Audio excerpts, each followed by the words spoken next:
What's going on, everybody? Welcome back to Smack. Thank you for tuning in. Hope you enjoy this video. If so, please don't forget to leave some love, share your thoughts in the comments below. And now, enjoy the show. Hi, my name is Bill Heinecke, and I'm the founder of Miner. And I'm really happy to be here on Smack. What a great time. What's going on, everybody? Welcome back to another episode right here on the Smack Hospitality Podcast. This episode features none other than William, better known as Bill Heinecke, the founder of Miner Hotels. Bill and I had a chat about remote locations and why they're so important to him in developing the Miner Hotel Group. Beyond that, we had a chat about how hospitality has changed from when Bill started many years ago and why Thailand is still one of the most special places on the planet to visit. Enjoy the show.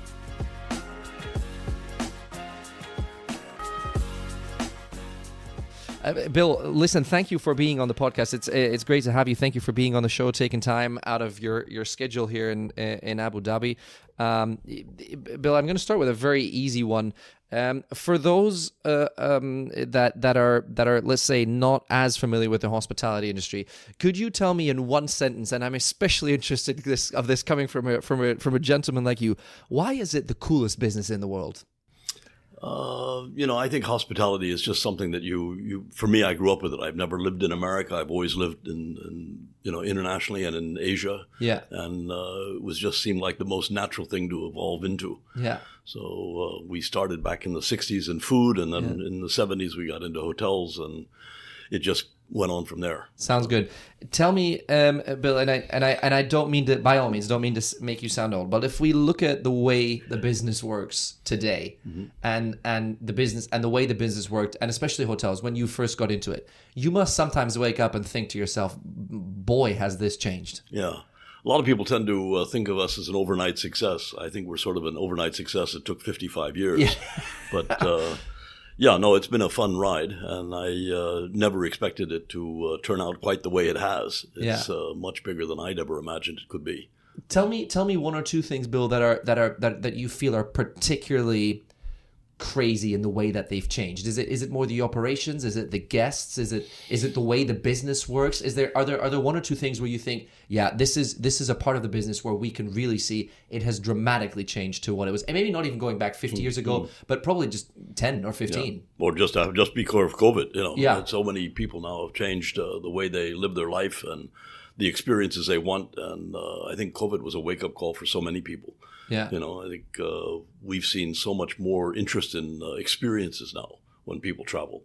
That's really the thing they're out to get. Yeah. And we try at Anantara to really deliver that. Yeah. And we've got some incredible places from Mozambique to the Maldives that deliver experiences that you won't find in your regular travels.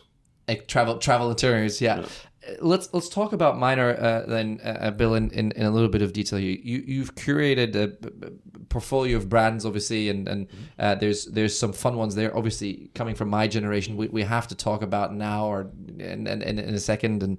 But I really want to hear, how do you feel? The traveler obviously has changed, and as you just said, there's a quest for experiences there. There is also still the classic business traveler. Let's not forget him or her. But even he's changed. How is that? Well, today you've got a short work week, so you've got people that really want to be traveling or away from the home or the office, and they're spending more time, in a location. Yeah. So they've got a 3-day instead of a 4-day, a 3-day or a 4-day weekend instead of 2 days. Yeah. So that's really made a huge difference. Sunday night is no longer necessarily the quietest night in a business hotel. Yeah. So. It's funny you say that, because when we had Sébastien Bazin on the podcast from Accor not too long ago, and he said, finally my Sunday night is no longer the worst night in the history of hotels. When we look at the traveler and when we look at brands, Bill, where do you think? And I realize this is a very open question, but if we look, let's maybe 2 or 3 years down the road, is that going to continue the way it is in your opinion, in terms of people looking for maybe more specific types of travel, types of stays? Is that fair to assume? I think so. I think people are going to want more space. I think they're going to want to be more focused on enjoying it with people. I think the multi-family travel has really become much, much more important than it ever has before. So we're seeing more 2-bedroom villas and 3 bedrooms and 4 bedrooms and other things that are going. Yeah. And people no longer want to take 4 rooms in the hotel and meet in the coffee shop. They really want to experience it together and share the experience. Very cool. Let's talk about brands, Bill. Give me a brand that within Minor, and we're not going to dissect every single one of them, but let's take Anantara for example, as you've just mentioned it. Why are brands like that important today when capturing really the essence of travel, which is experiencing something, that might be a little unique, that might be, because, with all due respect to Mozambique, not necessarily the first destination that would potentially come to mind when you're looking for an experienced travel. You're not a diver. Exactly. Yeah? So, but yet there is places like that now which have become also accessible, maybe is the right word, as opposed to previously. How important is that to hospitality? Because effectively, we always say we're a travel, we're the travel part of the travel industry, and yet there is still some places that are more accessible than others. True, but what's really changed is the fact that the Middle East has become the hub of the world. Yeah. In the old days, the Asian airlines used to have the service down pat, and they were one of the the first most sought after airlines. Cathay Pacific, you'd get. That's fine. That's the camera. Don't worry about it. Okay, you'd get Singapore Airlines and whatnot. Today, it's all about Emirates, Qatar, Etihad, because once you get to Dubai, you're one stop from anywhere in the world. So accessibility is back. Yeah, and the Middle East has captured that. Mm-hmm. Let's talk about that then. How important was it? Because obviously, and we're not gonna. We've got an unspoken rule on Smack, Bill. That is, we don't talk about COVID anymore. So we'll skip that part of.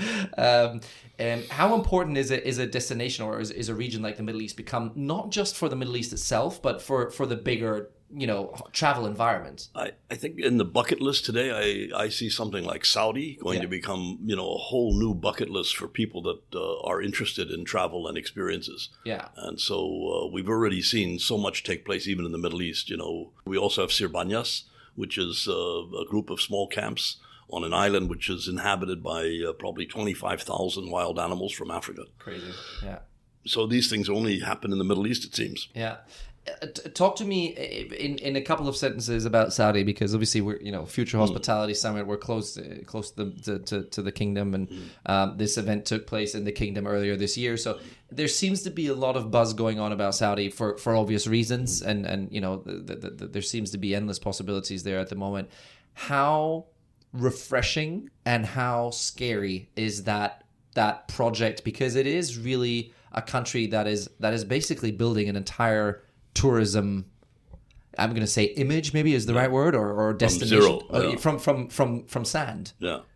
And they're going to do it. I think when you have this kind of vision, you need a leader that's young enough to see it through. Yeah. And I think we have that in Saudi Arabia. Yeah. And projects like Neom and the Line and the Red Sea and the Diriyah Gate in Riyadh. These are incredible projects. These are projects you must come and see. Yeah. The fact that you may not be able to have alcohol immaterial. Yeah.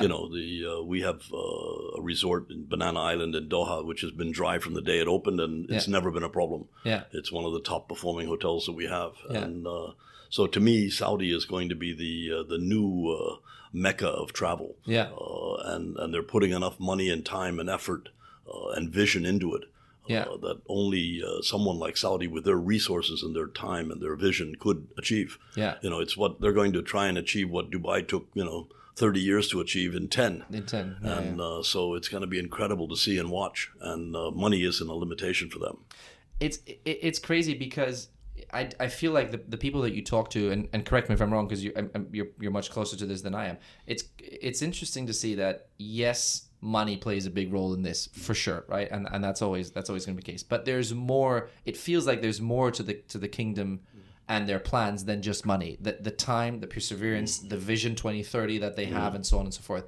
Am I correct in assuming it's more than just throwing money at something and hoping it sticks? Absolutely. You could have said the same thing about Dubai when it was developing, but I think what they've achieved so far even is already astounding, and what we're going to achieve is going to be even more astounding. So, to me, it better be on everybody's bucket list of places to go to visit, and it's going to be worthwhile. I'll guarantee you that. Have you been to any of the Giga-projects? Yes, I have. I've seen some of them, and they're just unbelievable to see how they're coming up. Can you give us a sneak peek? Because even for a guy like you who's really been around the world and back, you must have seen some incredible places. Walking into that, even you must have thought, "Holy frick!" Yeah, exactly. I've never seen anything like the line. This is something that just defies description. And the number of people. I heard at one time they're going to have 600,000 people working on this project.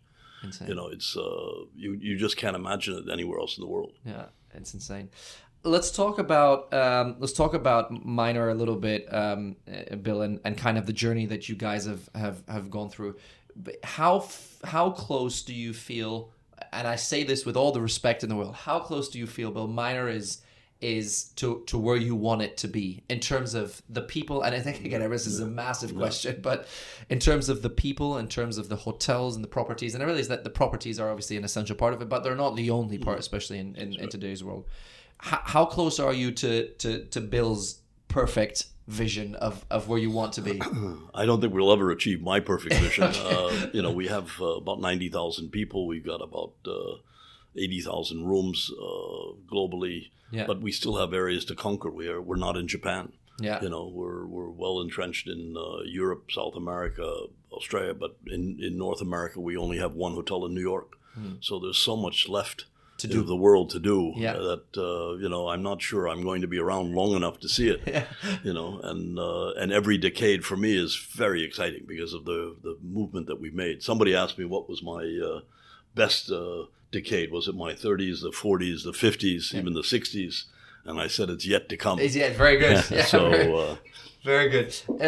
Bill, tell me a little bit about your plans then going forward. And obviously, appreciate as much as you can share. But what's next on the horizon? You've mentioned some countries that could potentially be on your bucket list. Let's put it that way. If you kind of look 2 or 3 years down the line, what would you, and let's say we meet again at a similar event like this, what would you like to be able to tell me? Bucket list ticked off, ready. I think for us we need scale now. We're a reasonably large organization, and so for us the acquisition of NH was a major step. It gave us presence in Europe, a strong presence. We only had Tivoli and those prior to that in South America and in Portugal. So acquiring NH gave us a global presence. And also, many people think we acquired it only for its assets, and that certainly was one of the reasons. But the second reason was the people. Yeah. We got an incredible platform that allowed us then to build and grow much more quickly. I think today, as we look at opportunities, we're looking more, not so much at creating brands, which everybody's doing these days, but we're trying to, I think, very often acquire a brand that has history and that has a presence and a positioning and a DNA. And then we grow from there. Yeah. So to me, to enter someplace like Japan or India, where we have only a very tiny presence, would be really better to do it with an acquisition. Yeah. Because then we acquire people, we acquire hotels, we acquire heritage. The heritage. Tivoli is 90 years old. NH, I think, is 65 years old. Some of our hotels are, we've got a hotel in Nice that just opened and it's 175 years old. Crazy. So we have some incredible history. Our Anantara on the Amalfi Coast was 8th century monastery, and they're unbelievable. So we've been really very fortunate that we've been able to make some incredible acquisitions over the years, and we've got an incredible team always working to take us somewhere else. Sounds great. It's funny you mentioned something, because I was actually going to ask you about this, and now that you've thrown me the ball, I will gladly try and score here. Tell me about the whole branding thing in hospitality. Can you explain the myth to me of why we think more brands, bigger brands, and I understand there's different target groups, and I've done my marketing homework. I get that part. But you cannot, for the love of God, you cannot tell me that we need all the brands that we currently, and I appreciate this is maybe a hotel phenomenon and specifically relevant to hotels. But you cannot possibly convince me that we need all the brands that we currently have in hotels. Would you agree? Right. I fully agree. And I think that's why you'll see with us, we've been fairly selective on what we have. We only have 8 brands. Yeah. We could easily have added 10, that we could have created. But again, if you want a brand with real substance and DNA and a following, these are things that have to be built over years. Yeah. You can't create a brand overnight. Yeah. And I really feel that we've acquired some very historic properties, some historic brands, Yeah. and we're keen to see to cultivate them further, and that's what we're very focused on. Yeah. I have to ask because it's obviously close to the generation that I'm from. Tell me, in the HA group, first of all, I have a bet with someone in my office, and I hope that she will listen to this. How do you pronounce the Now brand? Is it N-how or Now? Depends on whether you're in China or in Europe. Now or N-how. Okay, but officially it's Now, correct? Yes. Okay. Tell me the because that brand, if you don't mind me saying so, that does stick out a little bit in the portfolio that you have. Would you agree? Yes, absolutely. And that's why we have so few of them, because you really need unique locations. You know, Milan is one of my favorites because it's all focused on fashion and furniture and design, and then in Berlin it's all focused on music. Yeah. You know, London is on on history. Yeah. You know, the English culture and history. So, you know, they've each got unique positions, and I think we've only got 8 of them around the world. So they're very special. We'd love to have one in the Middle East. That's something that we're very focused on too. So it's a very special brand. It's a very cool brand as well. Have you been to the music studio in Berlin? Yes, I have. Okay, good. Yeah. Because I may or may not have attended a party or two there in my time. So and I wanted to ask specifically about this one because, like I said, it does feel like it sticks out in relation to the rest of your portfolio. How important? You said a word, Bill, that is very close to my heart, which is the word unique. How much in danger are we in hospitality to losing part of our uniqueness? Not necessarily minor, but the business, and I guess this relates back to the whole branding thing and so on and so forth. Is there a risk there? There is, and I think it's very important that you have to, an experience like Now, you've got to curate it. You've got to have people that are passionate about that subject and about that part of a country's culture or a city's culture. Yeah. And without that, you just can't achieve it. You know, it's not something that you can take out of a textbook and apply it, or it's in a brand book that you then immediately put it there. It's got to be unique to that location and not necessarily to anything else. And it's got to be able to be one of those things that you will put on your bucket list. And I mean, I couldn't agree more. Again, I think there's more to that question that we could go. But I do want to switch focus here a little bit, Bill, and talk about you a little bit more and kind of how you've gone to where you are today. When you first started, because obviously everybody knows that you're 32, but we're not going to get into all. Well, that's why we're in the medical anti-aging business. Yeah, right, exactly. Yeah. Can we agree on the fact that people that start their journeys or their careers in hospitality now, it's a very different world. I mean, I think we can all agree on that. How do you reckon it's changed also the way that we speak to people? Because you've mentioned people already quite a few times previously, and I want to ask this question specifically in relation to how you got into hospitality, because I may or may not have heard it was a pretty unique story of how you got into hospitality in the first place. Would you mind sharing the very first beginnings? Well, I think for me, I grew up in Asia, and I've been there for all my life, and Thailand was the last stop before I was supposed to go to university. And the time drew close to going to university, I found out that I couldn't have a car, which I already had. I had to live on campus, which I wasn't.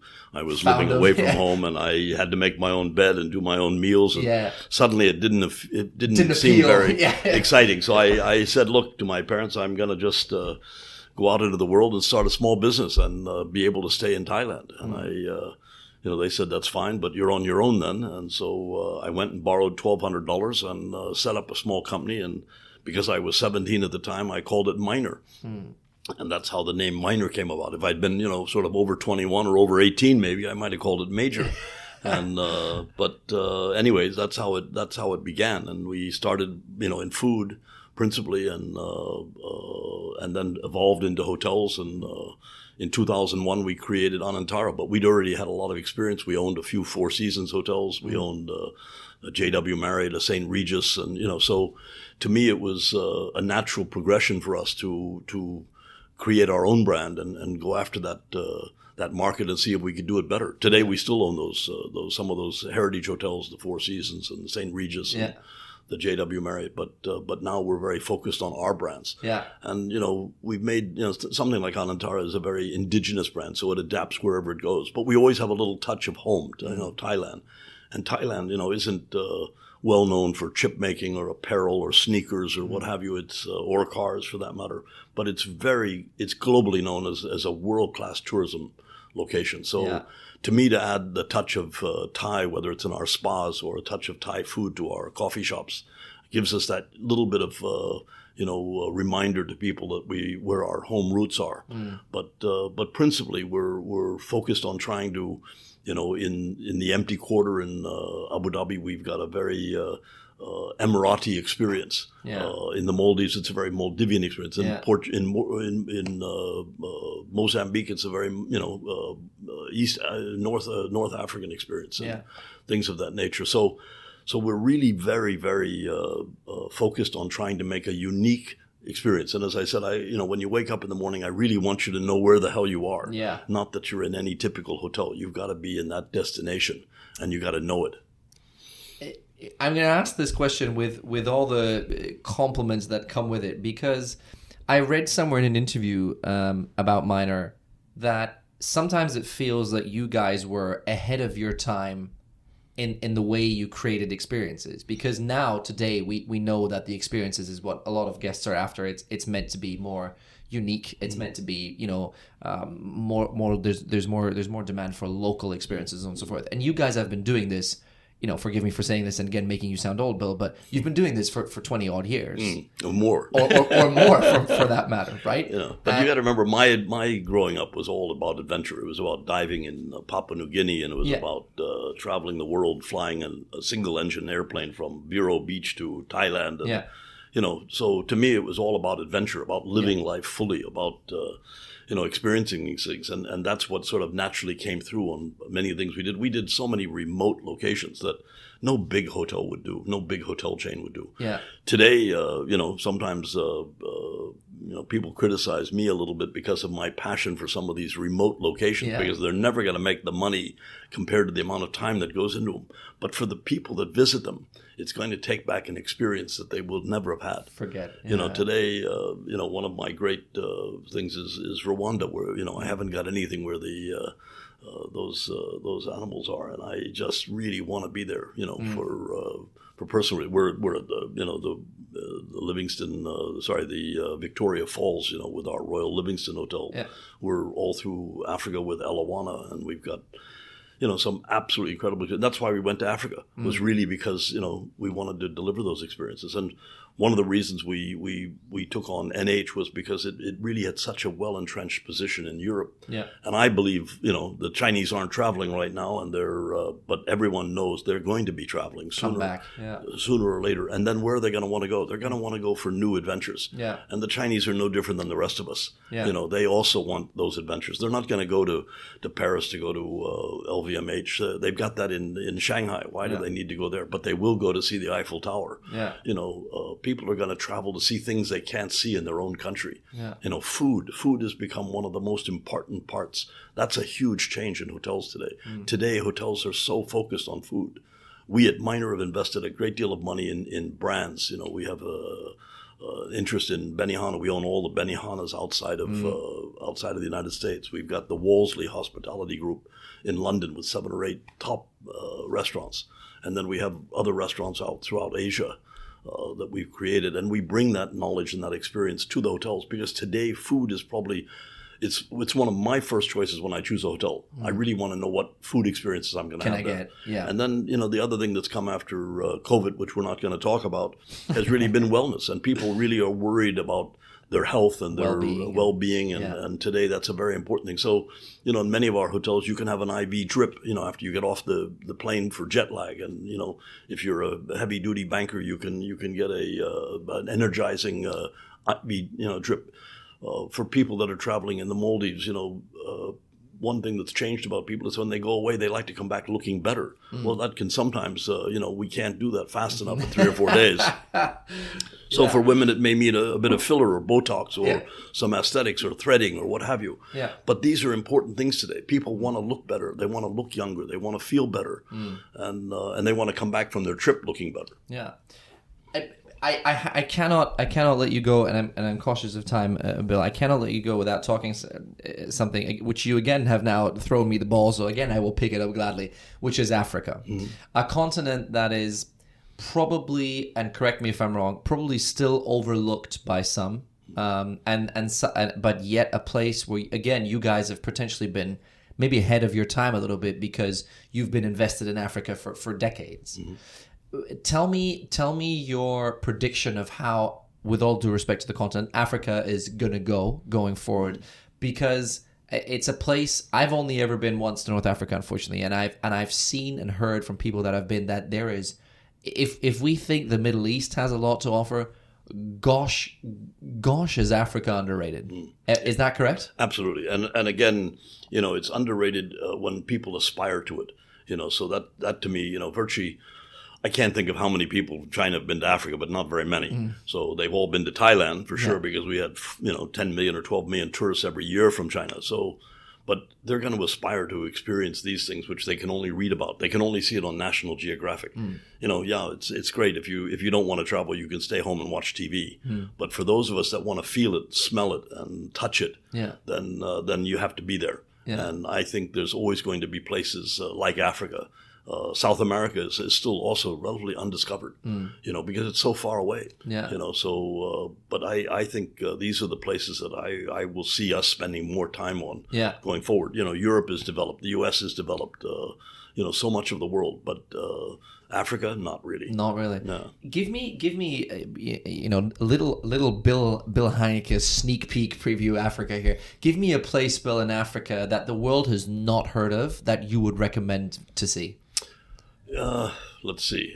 Frankly, for me, there's so many experiences in Africa, but I love Victoria Falls because it's not really being on safari, but you've got the safari right there. You can have breakfast, and the giraffes are there, and the zebras are there while you're eating. And, but at the same time, the experience that you get from going into Ngoro Crater, and staying at our lodge there, is just phenomenal. And some of the things in the Serengeti, and if you're there for the migration.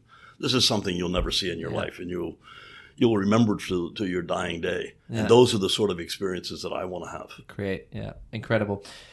I feel like it's an unspoken rule that if you have Bill on a podcast, you can't not talk about Thailand. So here we go. Talk to me a little bit about Thailand, Bill. Specifically, I wanted to ask you two things. I remember that Thailand was one of the very first countries, and this must have been a couple of years ago now, was one of the very first countries to face something that we called over-tourism. And I guess you've been asked this countless times, but here I go again. How important is it for countries like Thailand, who have a reputation of being probably, and I'm just going to take this from thin air, probably one of the most visited and also most appreciated countries in terms of tourism and travel? How important is it to start setting up regulations as the world becomes more interconnected, more global, and so on and so forth? Because for anyone that's been to what was then called James Bond Island, and I admit I may have been there myself and taken that photo, yes, it's beautiful, but you literally push through with masses and masses of people. That's probably one of the positive things that's come out of COVID, because everything has readjusted. Airfares are, 2 times more expensive than it was before. Hotel rooms are not quite that much, but certainly more expensive than they were before. So we're already seeing the reduction of travelers. The cost is much higher. We're tending to see people spending more and staying longer. I mentioned about the work week and things that, we're seeing, people taking city breaks, that they never did before, because they've got 3 or 4 days off on the weekend. But, frankly, for me, it's all about trying to protect these environmental strengths of a given country. For us, we're very active in our Elephant Foundation up in the north.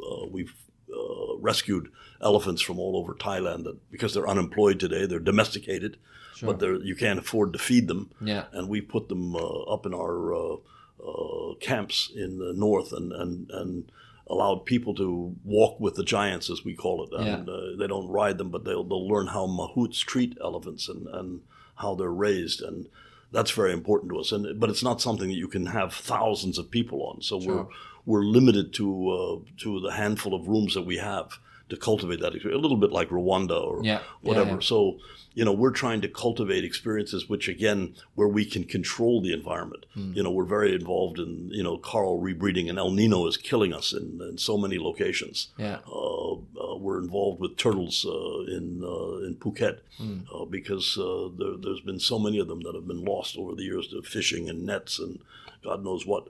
But these are the things that I think every hotelier and every hotel group has to be involved with. We've got to protect our environment.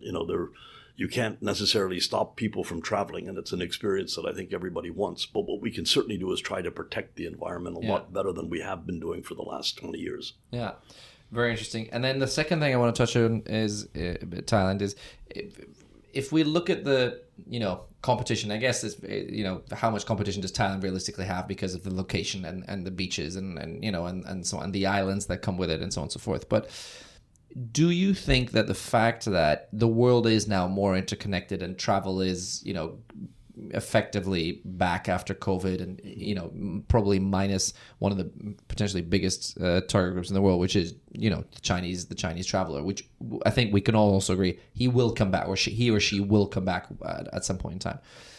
How is Thailand, what's Thailand's role? And it's not just a question for Thailand, I suppose, but countries like Thailand that have been on the forefront of tourism in certain parts of the world. Spain is no different. Barcelona, Spain, an example for Europe. What's their role going to be going forward, Bill, in relation to tourism as destinations, perhaps secondary destinations that might not have been as popular previously, emerge? I think Thailand, we have a new government, as you're probably aware. I think this government is much more focused on tourism. And that's responsible tourism. Just having tourists coming into your country, as you've already mentioned, it can destroy the country as much as it helps it economically. But for us, I think we're working with the government closely, and I think most of the hoteliers are, to try to make this a more responsible recovery. And we have an opportunity to do that because, frankly, the hotel rates in Thailand were beaten down so far.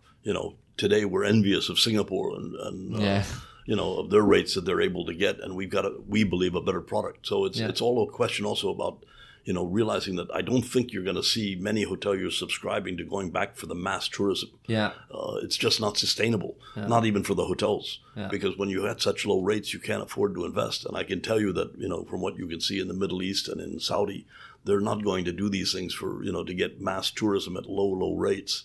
They're doing this to get a better tourist, and you're going to pay for that experience, but then it's going to be sustainable. Bill, listen, just like that, 35 minutes have passed. Thank you so much for your time. We have a small tradition on the podcast here, which is we always like to end with 3 or 4 short questions with the request for as short answers as you possibly can, and they very straightforward ones. I'm going to start with my favorite one. Your favorite hotel, Bill, outside of the minor world? I guess I'd have to say it's a location first. It's the Maldives, and there's some incredible hotels there. Virtually every, experiential brand is there. And so I've had some incredible experiences there. In the Maldives. In the Maldives, certainly Four Seasons is one of our neighbors, and we, very often hoteliers prefer to be in somebody else's hotel, because then they're not looking at all the details. Everything else. So for me, I find the same thing. A particular culinary experience that has stuck with you over the years. Is there something or somebody that comes to mind? We have a cooking school in many of our hotels. And I think when you start getting involved in Thai cooking, that's really an experience, and when you can go to the market in the morning and, trust me, I haven't been to the market very often, but the times I've gone is always with our chefs or, because I'm participating for one reason or another in the cooking classes. And I never get bored with a Thai cooking class. How spicy do you like your food, Bill? Very little now. Okay. As you get older, you tend to have less spice. Okay, very good. And then final question, Bill, and I realize the world is not a perfect place, but if you could make a wish for hospitality for the next, let's say, 3 years, anything that comes to mind that you say I would like, and it doesn't necessarily have to be a minor specific a thing. Anything that comes to mind where you would say if we see each other in 3 years from now, that's something that I would like to have happened. I hope we have a more sustainable world. Today we can see what's happening with the weather. It's changing everything. we're having last minute cancellations because people, see how bad the weather is in a certain place, but they booked a year early. You've got heat like we've never seen before. Look and outside, now you're going to see people that are going to be traveling more, into the northern hemisphere to go into cooler weather. So the whole world is going to be changing, and I hope we can stop some of the negative things that we're doing and hopefully bring back or sustain and maintain the current weather patterns, because if they get much worse, it's going to have a huge impact on tourism and travel. Bill, a breath of fresh air. Thank you for your time. Thank you. Enjoy your stay in Abu Dhabi, and I'll see you soon. Super. Thank you, Bill. Thank you. Cheers. Have a good day. Bye-bye. That's it for this episode, everybody. Thank you for tuning in. Don't forget to share your thoughts on this episode and everything else that is going on at Smack with us by checking out our website at smack.media or connect with us on LinkedIn, YouTube, or Instagram. We'll see you next time. That's it from us. Thanks so much for watching. There's more where that came from. Check out our content right here and right here. And if you loved what you saw, please don't forget to subscribe and follow us on our social media channels. They're right below this video. Thanks for watching.